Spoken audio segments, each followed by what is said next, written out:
They said he'd never speak, not now, not ever. Doctors gave it to his parents straight. He's nonverbal.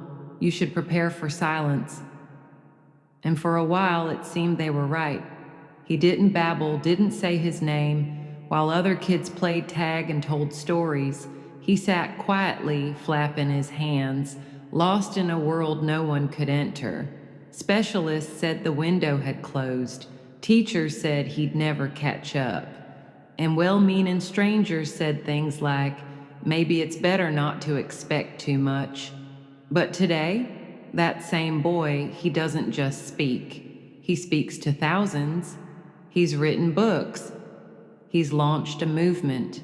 And the voice they said would never come. It's now one of the loudest in the room. So what changed? Was it a miracle, a breakthrough therapy, or something else entirely? Because this isn't just a story about defying the odds.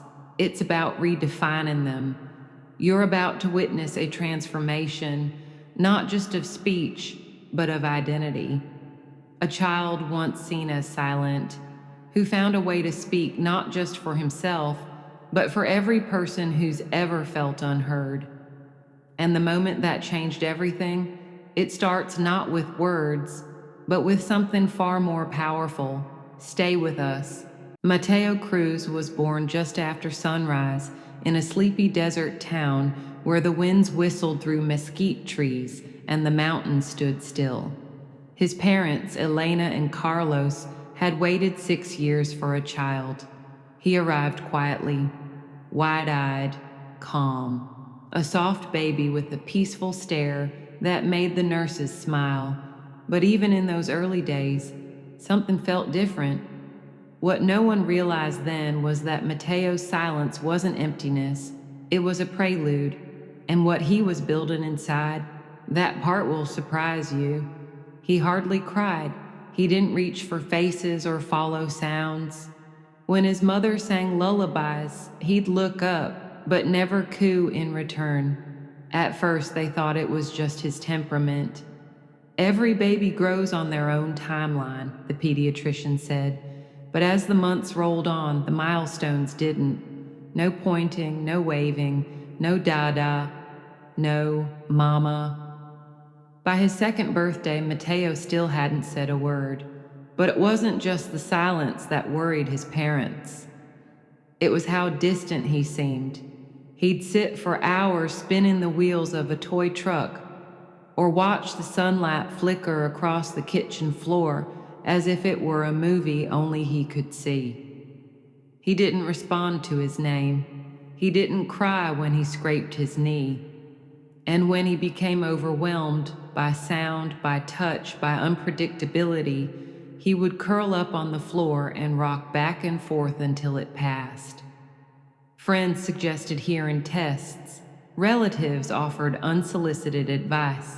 And more than once, a stranger in a grocery store gave them that look, the one that says, "You're not doing enough." It wasn't until age 4 that they received the official diagnosis, autism spectrum disorder, severe nonverbal, communication delays, sensory challenges, cognitive uncertainty. The specialist spoke gently but firmly. He may never speak.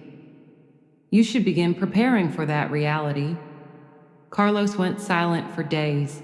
Elena cried through the night, then woke up the next morning and ordered a stack of books on AAC, nonverbal learning, and speech development. She didn't believe in false hope, but she did believe in fighting for every inch of progress. From that moment on, their home became a sanctuary of possibility. They covered the walls with visual schedules, replaced light bulbs with dimmers, built a therapy corner with fidget tools and weighted blankets. Every mealtime was a mini speech session. Every toy had a purpose.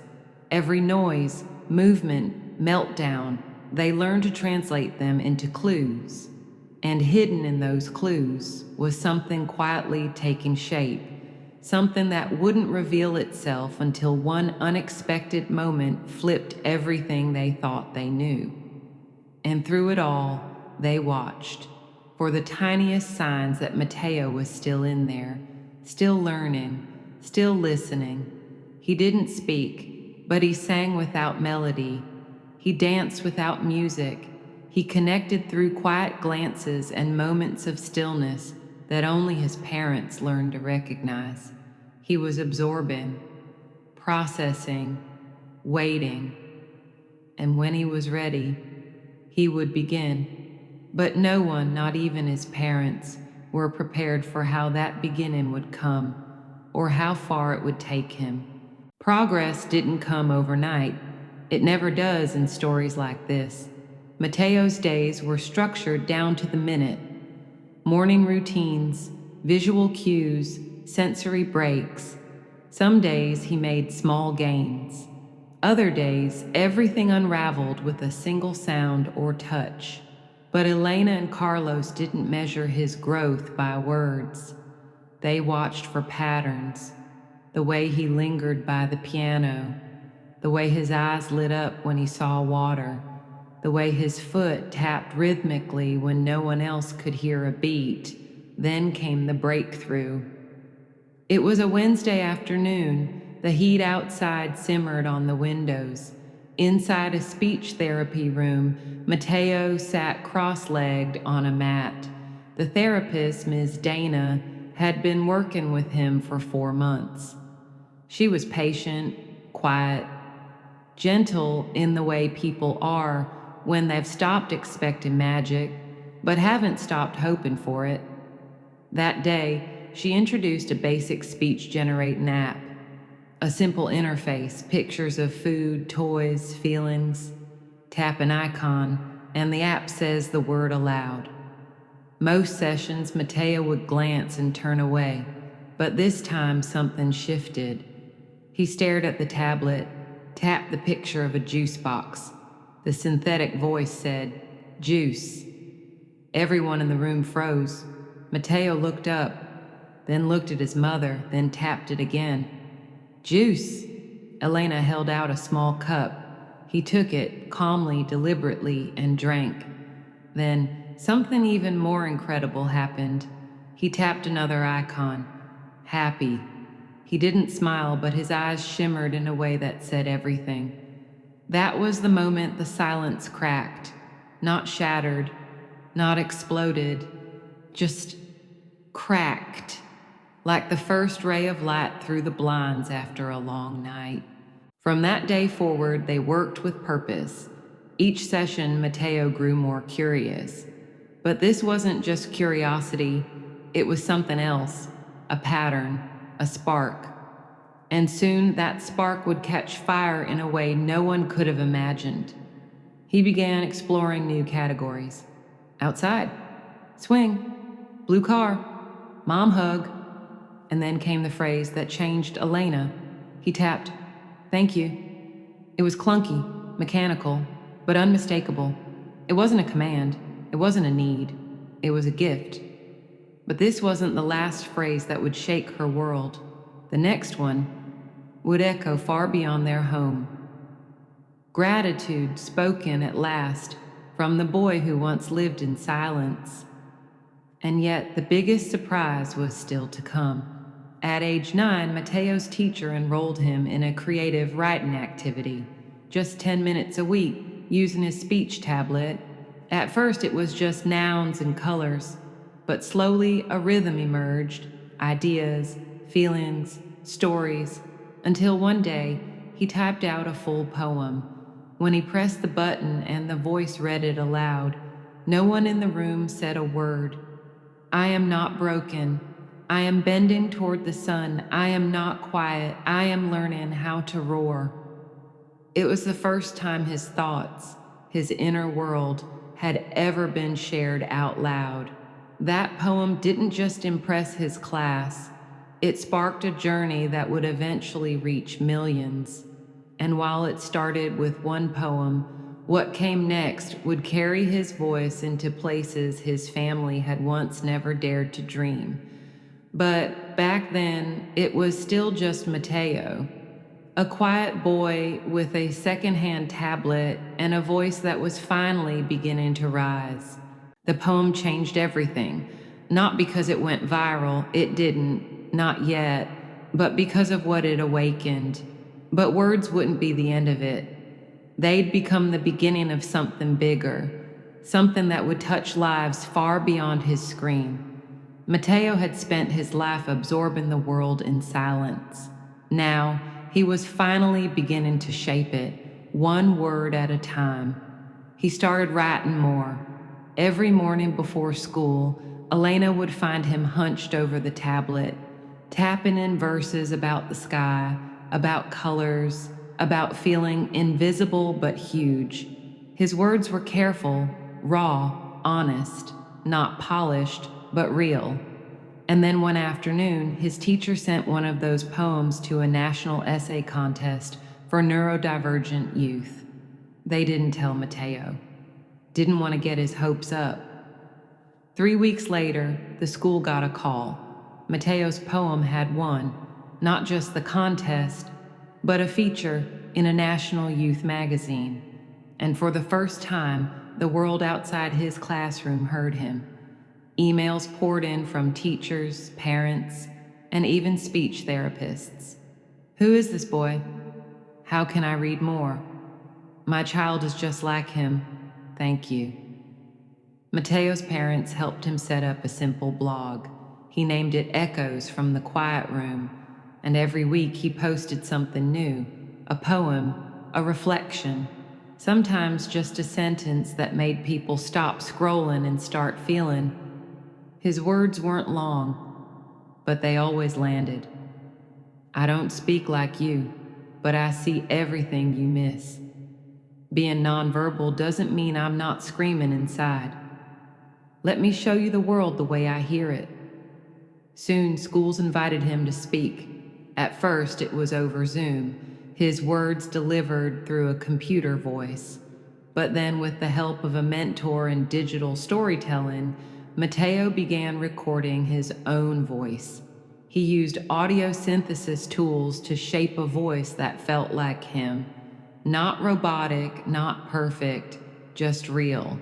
And when he played his first full recording to a live audience, a speech titled, "The Strength You Don't See," the room went silent and then rose to their feet. By age 16, Mateo had spoken at 3 national conferences. By 17, his blog had grown into a full nonprofit project, Project Voice Frame, giving access to storytelling tools for non-speaking youth. But even that was just the surface. Mateo wasn't just building platforms, he was building bridges. And who would walk across them next? That's where the story gets even more powerful. He wasn't just a poet anymore, he was a bridge between neurodivergent kids and a world that often failed to hear them. And what made him unforgettable wasn't just his story. It was the way he told it. He didn't talk about overcoming autism. He talked about growing with it. He didn't beg for acceptance. He modeled respect. He reminded people that communication wasn't limited to words, and that silence, when held with intention, can say more than noise ever could. By 18, he gave his first TEDx talk. He closed with a single line, no flourish, no applause cue. The words came late, but they came when I needed them most, and now I give them to you. But Mateo's greatest gift wasn't just what he said, it was what he allowed others to say for the very first time. For all the breakthroughs, Mateo's journey was never easy. He didn't wake up one day fluent, confident, and understood. Behind every speech, there were days he couldn't speak at all. Behind every viral post, there were nights he deleted everything he wrote, because autism didn't go away. Neither did anxiety. Neither did the days where his brain felt like a radio stuck between stations.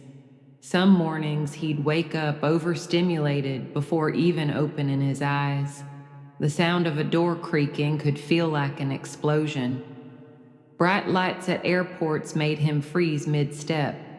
Unexpected questions in interviews triggered spirals of panic. And yet, even in those lowest moments, when most would walk away from the spotlight, Mateo chose something else. What he did next might be his most courageous act of all. He still used his AAC device when live conversation became too hard. He still stemmed, twisting a ring around his fingers during every keynote. He still wore noise-canceling headphones under his hoodie at big events. But here's the thing. Mateo never hid those moments. He didn't pretend to be cured. He didn't try to pass as someone else. Instead, he made those struggles part of the story. He stood on stages and told people, "This is me. This is real. This is still progress." He once posted a photo of himself mid-meltdown, curled up, headphones on, face red from tears. The caption read, "Yes, I inspire people. And yes, sometimes I fall apart. They're both true." That single post would ripple across the internet, not because it was polished, but because it was human, and it would open a door to something deeply unexpected. That post went more viral than any polished speech he ever gave, because it gave people permission to be brilliant and broken, strong and still struggling, inspired and still healing. He taught a generation of neurodivergent kids that it's okay not to perform for the world, that real strength doesn't always roar. Sometimes it just breathes slowly through another hard morning. One time during a speaking tour, he completely shut down before going on stage. Couldn't speak, couldn't walk out. They delayed the event. He came back 2 hours later, took the stage quietly, and began with, "I wasn't ready earlier, but I'm here now, and that counts." The audience didn't just applaud, they stood, because they saw something they weren't used to seeing, a speaker who was fully human. Mateo's strength wasn't about what he conquered, it was about what he carried and how he learned to carry it openly. But Mateo's journey was far from over. In fact, the most powerful part of his legacy, it was still quietly unfolding. He didn't pretend to be superhuman, and that's what made him so powerful. They said he'd never speak, but they never imagined how deeply he'd be heard. Mateo Cruz didn't just find his voice, he helped others find theirs. He didn't rewrite the rules of communication. He reminded us that the rules were never made for everyone in the first place, because ability doesn't always look like what we expect.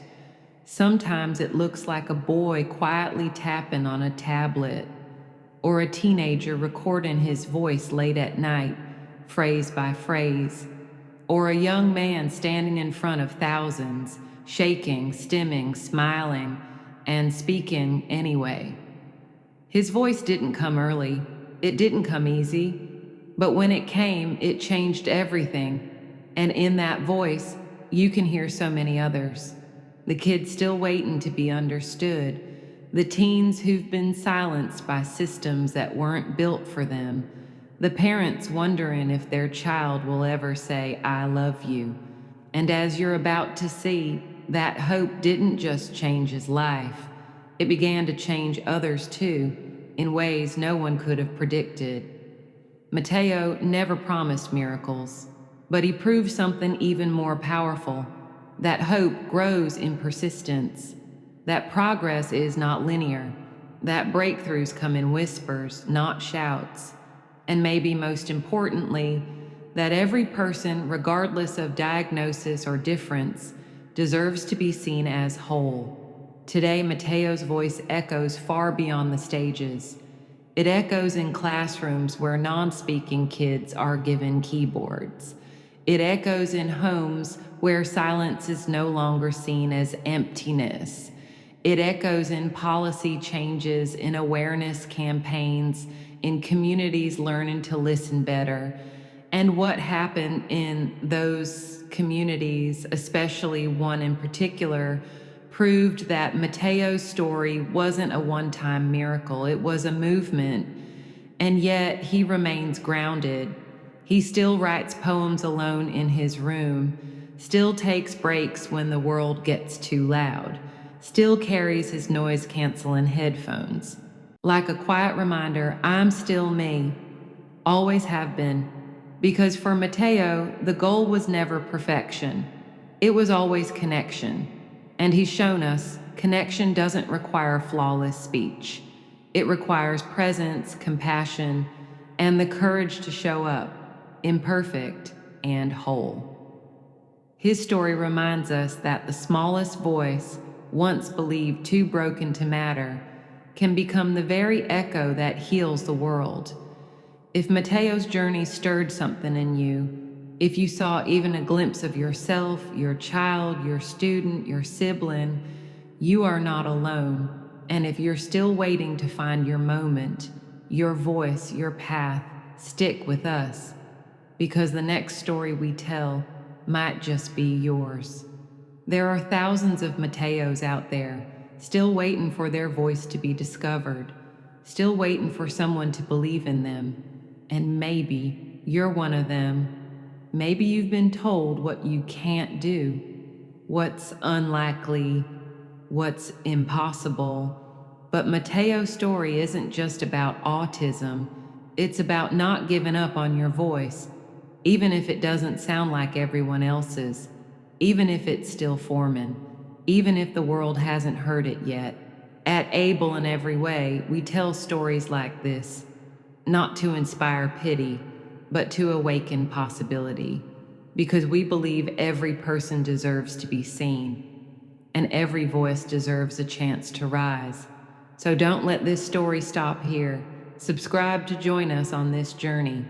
Each video is a window into someone the world almost overlooked, and if you think Mateo's story is remarkable, wait until you meet the voices coming next. Comment below, what's your story? What's one thing you were told you'd never do, but you did anyway? Share this video with someone who's still waiting to find their voice, someone who needs to know they're not behind, they're just becoming, because stories like Mateo's, they don't end with applause, they ripple, they rise. They remind us you don't need permission to be powerful. You just need someone to believe you're possible.